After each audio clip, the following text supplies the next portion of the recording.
자, 사업 계획이 과연 뭐냐? 기획이라는 거는 뭔가 그려내는 거예요. 만들어내는 거예요. 아무것도 없는 상태에서 어떤 새로운 일을 만들어내기 위해서 뭔가를 이렇게 짜놓는 그런 것을 기획이다라고 할 수 있습니다. 다시 말하면 기간으로 가져와서 예를 들어 보면은 기간 운영에 전반적으로 걸쳐서 나오는 그 사업이 어떻게 추진된 추진 방향, 그다음에 전체적인 계획을 기록한 문서다라고 할 수 있습니다. 우리가 새해를 맞이할 때 보면은 다음 연도에 1년 동안 어떠한 사업들을 전개할 것인지 또 그 사업을 통해서 무엇을 이루어낼 것인지 어떤 계획서를 작성하게 됩니다. 그러한 개념이 사업계획이다라고 이해를 하시면 되겠습니다. 고객의 요구나 고객에게 사업을 설득하거나 어떤 기관에 대한 청사진 어떻게 발전될 것이다. 고객, 공급자 확보가 가능하죠. 이런 상황을 통해서 그런 문서이기 때문에 그 기관의 비전을 구체화해서 압축적으로 나타낸 것이 사업계획이다라고 할 수 있겠습니다. 자, 이 사업계획을 할 때요. 광의 개념과 협의 개념이 있습니다. 기관 전체를 바라보는 큰 틀에서의 사업계획이 있을 수 있고요. 자, 해당 부서에 가면 담당자별로 담당 업무가 있습니다. 그 사업에 대한 하나하나의 개별적인 어떤 기획도 있을 수 있겠습니다.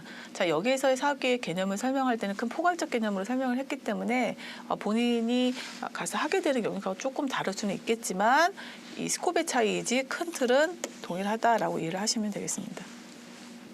그래서 사업계획서에는 보통 프로그램 개발 여부, 타당성 분석, 우리가 왜 이 사업을 해야 되느냐, 왜 우리가 이 프로그램을 진행해야 되느냐에 대한 내용들이 좀 제시가 되고요.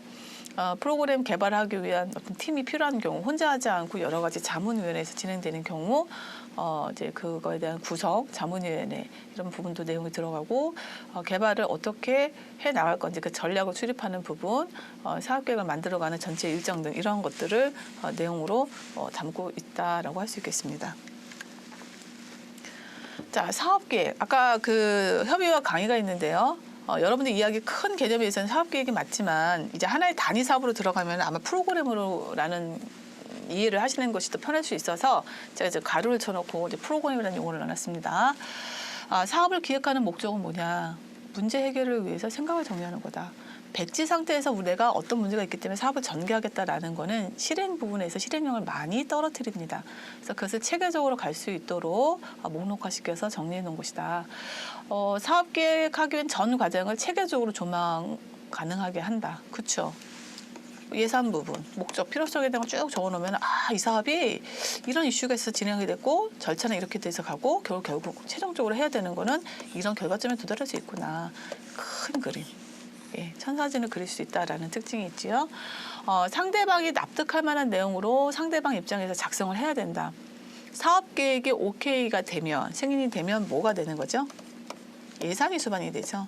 그래서 예산 수반이 돼야지 실질적으로 사업이 실행될 수 있기 때문에 누군가 설득될 수 있도록 작성을 해야 하는 특징이 있습니다. 충분한 정보 뒷받침으로 상대의 요구사항을 충족시킬 수 있는 설득력 있는 문서가 돼야 한다.